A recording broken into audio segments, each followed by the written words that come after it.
Little competition. We've got a list of fighters, see how they've gone on this year, see if they've had a horrendous year, and a hollow-beers, as the Queen says, or said. Statement of the year, big step forward of the year, mixed bag, or just a rough year. So we're going to go through it, look at these fighters, and we'll give our opinions and see who's got it right and who's got it wrong. Let's go with Beterbiev. How do you think his year's been thus far? I think he's had a good year, hasn't he? Did he not get that win in the beginning of the year? First win against Bivol was at the end of 2024. Was it the end of 2024? So he's only fought once. Then he lost to Bivol. And lost to Bivol. Yeah. Oh, so he's lost this year. In 2025? Yeah. Yeah, that's what, okay then. I'd go mixed bag for him. I'd go mixed bag for him. Should we drag him into the mixed bag? Yeah, I'd put him in mixed bag. Successful as he is, I just don't think... More to come next year. Or do you want to drag him in now? talking about this year? It's a definite mixed bag because this year he lost to Bivol, which he thought after the first one he won, he thought, I'm going to sort that out, but he got turned over. Bivol had his number. Anyone you want, pick a card. All right, I'm going to say Dave Allen. Oh, Dave, where are you putting him? I'm going to put a big step forward. Really? Yeah. Why? Because he boxed in Sheffield at the arena. He lost. Yeah. He sold 8,000. Yeah, I mean, obviously wins and losses are a big part of what we're talking about, but I think for him and his career, and I think for him personally, he seems to have found and really understood who he is now. Like, oh, right, I know what level I am. I know where I can push, where I can't push, what levels I can get to, what could possibly be the next big fight, and what is just out of reach. Yeah, I think he's built himself a character out of the ring as well. I think the media like him because of he's so down to earth, the boy next door kind of thing. Yeah, I mean, he turned Johnny Fisher over. That was in 2025. That was in this year, so... Yeah. Dave knocked him out the second time around. It was brutal. Yeah. So and so the back end of the year fight at the arena, even though he lost, because I've always found with Dave, if he steps out of his level, he's exposed, and he kind of knows that as well. But he's a nice guy. But he put a good fight in. What, it went the distance. Yeah. I think if you can go with the distance with someone who's considerably better than you, then you're all right. I'm going to go Fraser Clark, old Fraser. I'm going to put him into rough year. Yeah. Rough year for the obvious. What do you think? I agree. Good fighter. Yeah. Should know his levels now. Like we're saying about Dave Allen, he should know where he can go, where he can't go, who he can fight, who he can't fight. But yeah, tough year, I think. I think that last... Jamie TKV, lost to Jamie TKV. Yeah, I think that was probably a tough one for him to take. And of course, obviously he'd boxed before that, and then I think the fight that stood out for him prior to that was his devastating knockout to Fabio. Then came back, got himself sorted out, but then got him with TKV. I believe that he's reached his ceiling now. I think he stayed amateur far too long. He's a very popular, very well liked fighter on the circuit, but I think now we've seen what level he's at as a professional fighter. I'm gonna say Fabio Wardley. I'm gonna put him right up there for statement of the year. Yeah, I'd agree with that. Fabio Wardley now is being paper-wise, he's being made a world champion. I think it's the WBC champion, WBO. Because Usyk has given up the belt, so it's a gift at him. Yeah. So you don't feel you're the champion until you've actually won it in the ring. I really like Fabio Wardley. I feel like he's had that earlier fight in the beginning of the year where he was down. Yeah. He was down to what, 10, 11 rounds? Yeah. I think and then he just came through with that 11-round knockout, and that shows a lot anyway. I mean, you could get down because you're losing the fight. You could start to get desperate and start swinging and get caught, but he managed to keep his composure, find the shot when he found it, and that worked, which obviously led him on to then fighting Parker, and he ended up doing what he did to Parker, which is even more of a reason for him to be statement of the year. Do you feel as like a fighter, and obviously you had your amateur career and things, do you think because he hasn't got no amateur career... He's not getting the respect. He's not getting the respect. Without a doubt. And that's why it's hard for people to accept or explain why this guy's done so well as a professional after having 4 white-collar fights. So I get where he's at. So he's always fighting with a bit of a chip on his shoulder, which I like. I think that helps him as well. That helps without a doubt. Right, big step forward. I'm going to go Nick Ball. Nick Ball, he's been in the ring as the underdog, and he constantly keeps upsetting the apple cart. I rate him. Rate him. Same. And he's such a nice kid from Liverpool. Son out in Saudi in his last fight. Again, brought in as the meat, and then I saw him before that, and he's always the opponent. But he's such a lovely kid. Yeah, I feel like he don't know how to lose yet. He don't know how to lose. He don't want to know how to lose. I think he's out there. His fighting style is quite attractive. I love watching that type of style. He's in there. He's working it as hard as he can for as long as he can. And BoxRec have him ranked #1 UK fighter on the planet. #1 UK fighter on the planet. And he's got that well deserved, because if the whole establishment's thinking you're rotten off, you've nothing left, and you keep on constantly proving them wrong when you're in the losing corner, they've got nothing left but to actually give you respect where respect's due. So well done, Nick Ball. You know what? I don't know what you're gonna think about this, but I'm gonna put mixed bag. I'm gonna say mixed bag for Ben Whitaker. Why? Because he's got announced to Eddie Hearn and the Matchroom. That's great. That means his career is going to go in a different direction, and it's whatever Eddie Hearn decides to put him up against. But that last fight, the first fight under Matchroom, like we're saying, if it's a first round knockout, it's a mismatch. And to look at people's records going into that fight, on paper, that should be a good fight. But first round knockout to this guy who's fought journeymen and people who've lost more than they've fought. Do you know what I mean? I agree, but I think that fight was about his introduction to the world and the public, that he's made a new signing. I think I would have put him down as a big step forward, not because of the performances in the ring, but the statement he's made outside the ring, because now Eddie needs somebody to take AJ's place to be his new star. Ben has all the potential to be that new star, to have that crossover appeal. And so I'd have put him more of a big step forward. Do you think it was a lot of pressure for him to beat Liam Cameron again? It was pressure because of the first fight in Saudi and then of how it went. So to get in there again, he's asking questions of himself, because people say he quit. People say he hasn't got no heart, X, Y, Z. And there was a bit of controversy after that last fight as well. But then there are fights like Anthony Yard, Dan Aziz. For him. In 2026, to really finish it by So you're saying Whitaker, Anthony Yard would be a fight you'd watch? Yeah, I'd put Whitaker with Anthony Yard or Dan Aziz, because these guys have got the experience, but it's shown that when they've stepped out of their class, they've not been good enough. So I think if Whitaker has the class but not the experience, he has a class but not the experience, they'd be the perfect opponents to give him the experience. I'm going to give a bit of controversy. I'm going to Anthony Joshua, statement of the year. What statement is he making? He has made a statement not for what he's done in the ring, but what he's done for boxing. He's now boxing on Netflix. He's now fighting fighting Jake Paul. I think in fighting Jake Paul, he's got opinions split. Because he's made that crossover where our boxing is being brought to the world, and he's thinking, I'm going to do this and get the job done. The case is the fashion of how he gets the job done against Jake Paul. And so that statement could be a good or bad statement, regardless of how that fight turns out. I would probably disagree with you, but I mean, you put him there now. I would probably say a rough year. as you hadn't had a fight. Are you a professional fighter if you don't fight in a year? I hear what you're saying. You're an athlete. What's happening? So how else can you change into Team Usyk affected? I mean, not really. Not for me. I don't think there's not much that'll change that, other than you've been a good businessman in 2025. I think it'd be more detrimental changing to Team Usyk, because if you're going to be a magician, it takes years to be a magician. If you're going to box southpaw or orthodox or be a switch hitter, it takes years to do that. You don't learn that in a few months. I think it's going to just confuse him, that. But I just think the business statement he's made at the end of the year, I think he's made 60 million.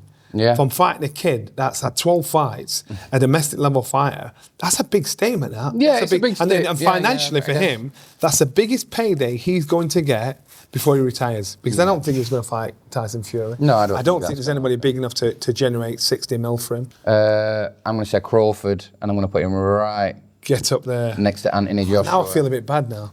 See what I mean? But this is the levels. Like Crawford's boxed Canelo's head off. is become undisputed. For Anthony Joshua, can I move into... No, I'm keeping him where he is. You can keep it where you want. I'm not going to disagree. You make your decisions, that's fine. Oof, rough year for Chris Eubank Jr. Rough year for Chris Eubank Jr. because he's had his health issues. I think his first fight with Conor Benn wasn't his best performance, even though he won. Great build-up to the fight. I'm glad that him and his father started talking again on a personal level. He's kind of patched it up. The reason why I'm calling it a rough year because he's finished the year by getting smashed by his arch rival. I mean, even when he won the first fight that was early this year, I know you might have won, but did you come out looking like the winner? I don't think he did. Yeah. I think he might have won and said, yeah, you're the winner of this fight, but I feel like Conor Benn probably won out of both of those. Yes. And obviously the first fight would have took so much out of him, the hospitalised, the rehydration, dehydration, all of this has took a toll on him. To think he can come back and do it again and hope for the same outcome with the second fight, I think it was probably a bit too much of an ask. Yeah, and now you look at him, he said, I'm not going to box again until I'm right again. I don't think he'll ever box again. Yeah, well, I feel like he'd probably agree that he's had a rough year then if he's saying he's done for a bit. Yeah, I'm going to do Conor Benn now anyway, and I'm going to say statement of the year. Come on. Because I feel like, you lost the first one, but you've clearly gone away, rewatched, thought about it, learnt from your mistakes, approached the second fight completely different to you did the first one and got the job done. And now he's pushing on to win a belt next year. And you've got to look at how life has been for him to the 2 previous years to this year as well, in regards to his career. And so therefore, he's made a statement where he's come from a zero to relatively a hero. Yeah. And so I think Conor Benn, look, he's a little machine. Yeah. As I said, I was coming out the hotel on Friday and walking out the hotel and he'd just done a 15k run. Yeah. He lives the life. Yeah. So it's not... Yeah, he's definitely about it. He's definitely about it. I can see him getting a belt next year. Okay, I'm going to go for Canelo Alvarez, mixed bag. Mixed bag because he got turned over against a guy that jumped up in weight that most expected him to turn over in Terence Crawford. Mixed bag because it's not the way this man that's probably the wealthiest out of everybody on that page finishes the year in the way it has as on a loss. Yeah, no, I'd agree with that. I feel like going into that fight, it was... I think a lot of people were 50-50 about who's going to win, Crawford or Canelo. I think there were a lot of people was like, oh, it's Canelo. The fight went the way it did. I mean, he's had a good year, but yeah, I think mixed bag is probably the best place for him right now. So Jack Catterall, where would we put him? I mean, I'll probably just put him in mixed bag. He's had some wins. Well, he beat Arlen Eubank that he was expected to. Yeah. And then the Echo Esserman fight was a much closer fight. Echo's a good fight as well. Yeah. Echo's a good fight, so I think he did well. Is that a big step forward? He'd probably, this guy should have been an undisputed champion at one point in his career, but unfortunately, because of stupid decision making, his name isn't in the history books for that. And I feel for Jack. Let's go for Daniel Dubois. So, where are you going to put him? Man, mixed bag. Mixed bag is this. He went into the year a hero. Yeah. What was he coming off then? But was that off the back of the AJ fight? Off the back of the AJ fight. And then he fought Usyk. Then he boxed Alexander Usyk. Went in there. First time, second time? It was the second time. Second time he fought Usyk. Yeah, second time he boxed Usyk. So the second time around, Usyk is always the better fighter. The second time he meets a fighter, and he knew that. Yeah. And he got massacred. Does he feel? Has it made it a rough year? No, because I think he understood the task in hand against an outstanding fighter in Usyk. So I'd say it was a mixed bag. Yeah. He went in there, in an arena to box the best in the world. He came off an unbelievable high from beating AJ. But that's his world title. But just before he did go into that fight, he was partying it with the man them in the flat before the fight. So yeah. Maybe there's things to learn from. We should have a picture of Stanley Dubois here, so we can put on the rough year in the rough year section. Yeah. I'm gonna say Moses next.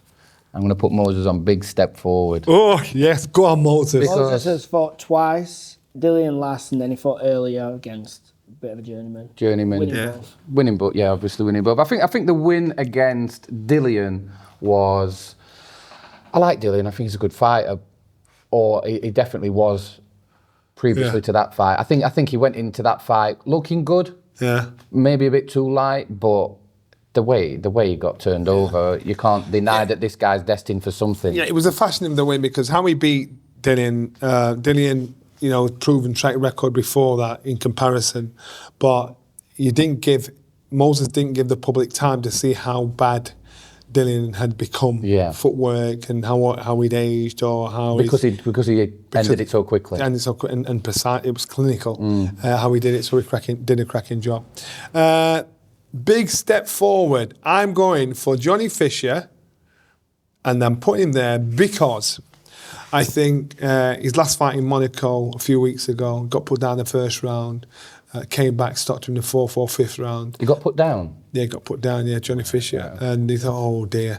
And then, but the fight before that, it was against Dave Allen where he got a shellacking. And so it was a case of a confidence build. And I bumped into Johnny a few times and he just said, I've changed trainer. My attitude's right. The loss to Dave, it's not broken me. It just wasn't my time. Very down to earth about it. I thought, he's a nice kid, and again another fighter that I think knows his lane. I think his speech was, "I'm from Romford to Riyadh to Monaco. This is me." And that's. Do you feel like changing trainers can actually make that big of a difference in your career? Yeah, but well, as I said, loyalty can be a good thing or a bad thing, and loyalty in this situation, would have been a bad thing because staying with the trainer, some fighters need that bit of spice to give them that something extra to want more, to improve more. So I think it's made a good difference to him. Yeah. Conor Walker, where is he? I'd give him a mixed bag. I'd give him a mixed bag because obviously finishing on such a high throughout the year, but is he where he wants to be at this position in his career? I don't know. I think he'd expect to be somewhere further, but I'd give him mixed bag. He's happy with the year, but I think his career might not be moving as fast as he'd like to. Yeah. Alexander Usyk. And I'm gonna say mixed bag as well. Really? Yeah. Why? Because I feel like this shoulder injury has almost upset the whole heavyweight division. Because it took too much time, I can't announce this fight. I'm saying I've got a shoulder injury, I'm dancing around in these videos. Like, have you got an injury or what is it? But he's the type of fighter, he's proved enough. He's undisputed. He's been undisputed. He doesn't need to prove himself to anyone. So we shine that Deontay Wilder, that's past his best, but on his resume, it looked good. But regardless, Deontay Wilder's name still carries value. But who else is there that Usyk could fight? Well, you're talking Moses Itauma, a young gun coming through. You'd expect Usyk to beat him, but he's a young man. And so again, you think, you know what, everybody has that time in, but you'd think that Usyk could have too much time experience on him. But Usyk's thinking it's still a risk. I don't know this guy. It's like Klitschko boxing AJ. Klitschko's experience blitzed AJ's experience, but timing was everything. Yeah. I'm not saying Usyk's gone, but I just say up against a young gun, it would be pretty tough. Katie Taylor, she fought really early in the year. Serrano 3. Serrano 3. She won. Yeah. And that was the first ever all-female professional bout to do the MSG. And now she is rumoured to be fighting Ronda Rousey. Wow. I mean, I would say that's a big statement, just for being the first female headline in Madison Square Garden. Yeah, I agree. Did MPV put that show on? That was MPV, and you know what? You've got to give to MPV because they're really lifting the profile of female boxing. There was all MVP, sorry. MVP. That's Jake Paul's. Jake Paul's outfit, and this is why after Jake Paul gets slaughtered. Sorry, after Jake Paul has his fight against AJ, I think this is the move he'll make, and I think it could end up being one of the a new younger version of Eddie Hearn, because that's who he is. But anyway, Katie Taylor, I actually thought she should have retired a couple of years ago, only because you can see the damage that's happening. But she still has the fight, she still has the desire and the pulling power, especially to sell out the MSG. Dalton Smith, Sheffield's own Dalton Smith. I'm waiting. I'm saying he's going to make a big step forward because he's fighting for the world title in New York in January. So when that happens, he might come back to Sheffield, my hometown, and add to the roster of world champions produced in Sheffield. In 2025, he won his European title. Winning his European title and defending it against his So he's been consistent, he's shown his skill. There's always a talk about the fight with Almadine. Adam's been not very active last year because of the switch with promoting situation and what's happening there. How do you think that fight plays out? Him and Adam. Now, I think Adam's a brilliant fighter, but I just think he's just too cute at the moment. Right. Give it a year, and I think it'd be That'd be different. Yeah, completely different. I'm gonna put him in. I'm gonna put him in big step forward because he's clearly took the loss last year, and then come and got the win this year with the Beterbiev fight. So I mean, if you lose to someone and come back and win, you're going in the right direction. He's still growing, still learning, and still improving. Yeah. All right, the pièce de résistance. So Jake Paul has fought once already, beating Chavez Jr. on points. Yeah. And a retired boxer. And he is now about to fight Anthony Joshua. Well, he'd have fought Anthony Joshua by now. Yeah, so it has, but we don't know the result for the people. Well, I'm going to say he lost to Anthony Joshua. But where would you put him? I want to know where you're going to put him. Where would I put him? I would put him at a statement year. Yeah. The reason why, you can change if you want. The reason why, No. I'll put him the reason why I'd put him at statement year is because he's had 12 professional fights. You love him all over him, but we're ending the year and it's the biggest fight we're all talking about down there in Miami. No other sanctioning body wanted this fight because of the dangers of the fight, the magnitude that he's expected to achieve. So I think for Jake Paul, he, as a businessman, in and out of the ring, he's done an amazing job, regardless of him still being in hospital after the AJ fight. Yeah. Regardless of the possibility of him beating AJ. Now, you know that would be pure luck. Yeah. But I think he's made a massive statement in regards to what can be done if you understand today's world. Yeah, and can afford it. I think if you've got the money that he's got, you know what I mean, and you can afford the gym. You can afford to own the gym. You can afford the nutritionist. You can afford everybody else has got on their team to be on your team. Yeah.